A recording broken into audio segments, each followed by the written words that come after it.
अब मैं बताना चाहता हूं कि गृह मंत्रालय ने इस दरमियान किस किस प्रकार से कार्य किए। मैं 3 प्रकार के कार्य बताना चाहता हूं। एक, वो कार्य जो पिछली सरकारें भी कर रही थी, वो हमने करके दिखाया।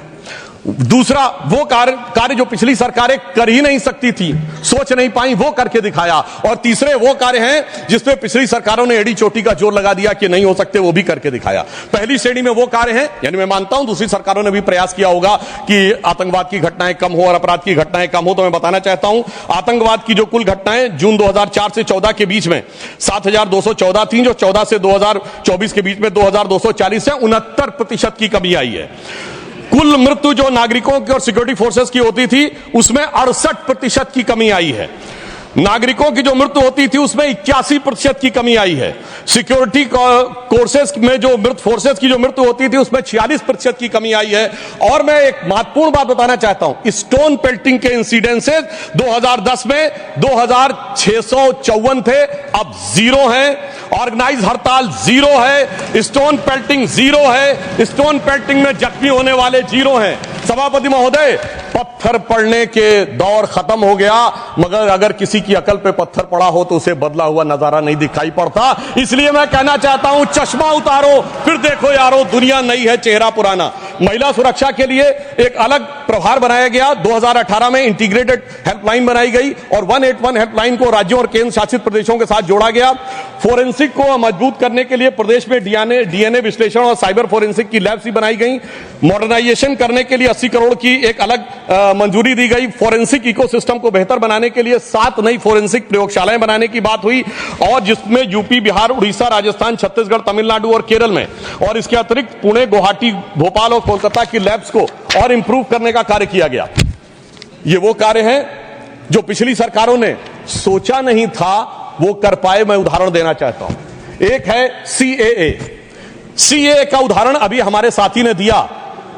मैं याद दिलाना चाहता हूं, इसी संसद में एक वो दौर था जब इनकी नेता ममता बनर्जी जी ने भारत के इतिहास में इकलौती बार जब चेयर के ऊपर फाइल फेंकी थी, किस बात को लेकर कि बांग्लादेशी घुसपैठियों के बारे में चर्चा करने का मौका नहीं दिया जा रहा है। और आज मैं कहना चाहूंगा, कितना बड़ा बदलाव दिखता है कि जिन लोगों ने इतना बड़ा कार्य किया था, वो आज कितना पीछे हट गए। इसे कहते हैं कि वक्त के साथ इंसान कैसा बदलता है। सीए पे मैं कहना चाहूंगा, सीए गृह मंत्रालय का विषय है, नागरिकता, और ये एक संसद के द्वारा पारित कानून था, परंतु राज्य विधानसभाओं ने उसके खिलाफ प्रस्ताव पारित कर दिया। यह सरासर कानून का उल्लंघन था, सरासर संविधान का उल्लंघन था, और मैं कह सकता हूं इसके द्वारा संविधान खतरे में था। दूसरा मैं उदाहरण देना चाहता हूं, यूएपीए का चेंज किया गया, यानी अब केवल एक संगठन आतंकवादी नहीं होगा, कोई व्यक्ति आतंकवादी होगा तो उसको भी आतंकवादी माना जाएगा। एनआईए एक्ट में आतंकवाद की परिभाषा स्थापित की गई। मृत्यु दंड पर यह संशोधन किया गया कि क्षमा याचना केवल संबंधित व्यक्ति ही कर पाएगा, दूसरा नहीं कर पाएगा। आपदा के लिए विशेष धनराशि की व्यवस्था की गई, और नक्सलवाद को समाप्त करने में अभूतपूर्व सफलता हमें मिली है। अभी दिसंबर के महीने में हमारे गृह मंत्री अमित शाह जी नक्सलवाद प्रभावित क्षेत्र में सीआरपीएफ के कैंप में पूरी रात गुजार कर आए हैं। जो लोग ये कहने का प्रयास करते हैं कि इसको डर और किससे, वो उससे उनको समझने का प्रयास करना चाहिए। अब वो दौर चले गए सभापति महोदय। मुझे याद है 6 अप्रैल 2010 को दंतेवाड़ा में 76 सीआरपीएफ के जवान शहीद हो गए थे, और उसके बाद ऐसे समाचार आते थे कि देश के कुछ विश्वविद्यालयों में शहीद जवानों के प्रति नहीं, नक्सलवादियों के समर्थन में कार्यक्रम हो रहे थे। वो दौर अब समाप्त हो गया। अब तीसरी श्रेणी में बताना चाहता हूं, वो काम आते हैं, किए हैं गृह मंत्रालय ने, जो पिछली सरकारें कहती रही कि ये नहीं हो सकता, नहीं हो सकता, वो करके दिखाया। धारा 35A, धारा 370। मैं कह सकता हूं जब सरदार पटेल गृह मंत्री थे, राज्यों का महकमा उनके पास था, वो कश्मीर की कसक जो रह गई थी, वो कसक अगर आज समाप्त हुई है तो अगस्त 2019 में अमित शाह जी के शासनकाल में वह समाप्त हुई है। मैं कहना चाहता हूं, श्यामा प्रसाद मुखर्जी जी ने पहला बलिदान दिया था। रावी के तट पर 26 जनवरी 1930 को कांग्रेस के लाहौर अधिवेशन में स्वराज्य की शपथ ली गई थी, पर वो शपथ अधूरी रह गई थी। तो सरदार पटेल के दिल में कसक थी, श्यामा प्रसाद मुखर्जी जी का बलिदान था, और अटल जी के दिल में वेदना थी। उन्होंने कहा था 15 अगस्त का दिन कहता आजादी अभी अधूरी है, सपने सच होने बाकी हैं, रावी की शपथ न पूरी है। परंतु वो शपथ किसने पूर्ण की? प्रधानमंत्री श्री नरेंद्र मोदी जी के नेतृत्व में हमारे वर्तमान गृह मंत्री श्री अमित शाह जी ने उसको पूरा किया। और इसी के साथ मैं एक पंक्ति में कहना चाहूंगा, इतना बड़ा परिवर्तन भारत के इतिहास में आया कि अपनी सरकार की तरफ से और प्रधानमंत्री जी की तरफ से कि दर्द की रात गई, गम के जमाने भी गए और मोदी जी के हिम्मत से कई दाग पुराने भी गए। इसके अलावा जो कश्मीर में बड़ा परिवर्तन आया, मैं एक उदाहरण बताना चाहता हूं। अभी हमारे साथी ने डर का उल्लेख किया, तो मैं बताना चाहता हूं 10 सितंबर 2024 को भारत के पूर्व गृह मंत्री सुशील कुमार शिंदे जी का बयान था कि मैं गृह मंत्री के रूप में जाता था तो डल लेक में मैं गृह मंत्री के रूप में होता था और डर के मारे उनकी क्या हालत होती थी, वह शब्द संसदीय नहीं है।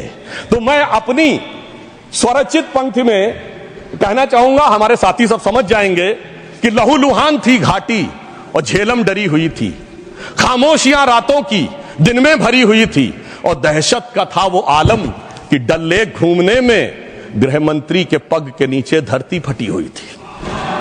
और आप समझिए आज हमारी स्थिति यह है कि हमारे गृह मंत्री वो हैं जिनको देखकर आतंकवादियों की छाती फटने लगती है और आतंकवाद के समर्थन करने वालों के छाती में दर्द होने लगता है। सभापति जी, मैं कहना चाहता हूं, उनकी सरकार और हमारी सरकार में अंतर था जो भारत की परंपरा में है।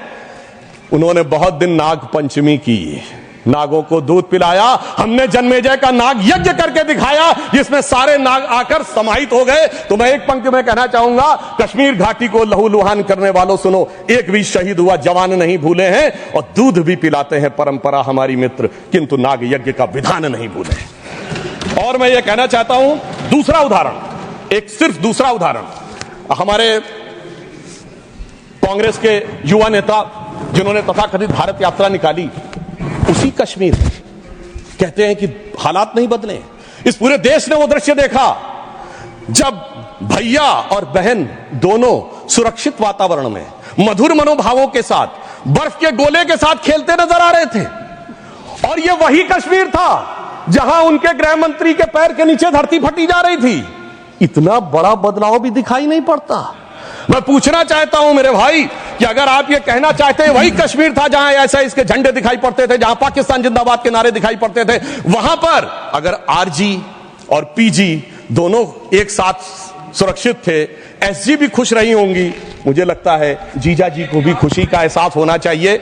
मैंने किसी का नाम नहीं लिया है। और इसके लिए गृह मंत्री जी को साधुवाद देना चाहिए कि कश्मीर में इतना बड़ा बदलाव देखने को मिला है, कम से कम इतना तो करना चाहिए। और मैं अपने साथियों से कहना चाहूंगा जो उनके नेता बोलते हैं डरो मत, हकीकत का सामना करो कि कितना बदलाव आया है, इसको स्वीकार करो, डरो मत। डरने का काम देश के विरोधियों के लिए छोड़ दो हमारी सरकार में।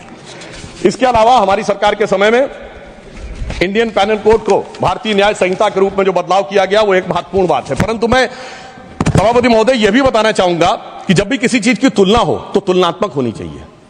जब हमारी सरकार आई और गृह मंत्रालय का दौर आया तो उस जमाने में क्या अंतर था सिक्योरिटी में और आज क्या बड़ा अंतर है। राष्ट्रीय सुरक्षा सबसे प्रमुख दायित्व है। जैसा कि हमारे साथी ने कहा, लॉ एंड ऑर्डर तो स्टेट का सब्जेक्ट है, पर राष्ट्रीय सुरक्षा गृह मंत्रालय की बात मैं पूछना चाहता हूं। हमारी सरकार आने से पहले दिल्ली में धमाके नहीं होते थे क्या? मुंबई में नहीं होते थे? चंडीगढ़, गुवाहाटी, लखनऊ, फैजाबाद, जयपुर, नागपुर, हैदराबाद, कौन सा ऐसा शहर का जहां धमाके नहीं होते थे? चलती ट्रेन में धमाके, चलते बस में धमाके, लोकल ट्रेन में धमाके, और लिखा रहता था बस अड्डे पे धमाका, रेलवे स्टेशन पे धमाका, लिखा रहता था छूना नहीं धमाका हो जाएगा।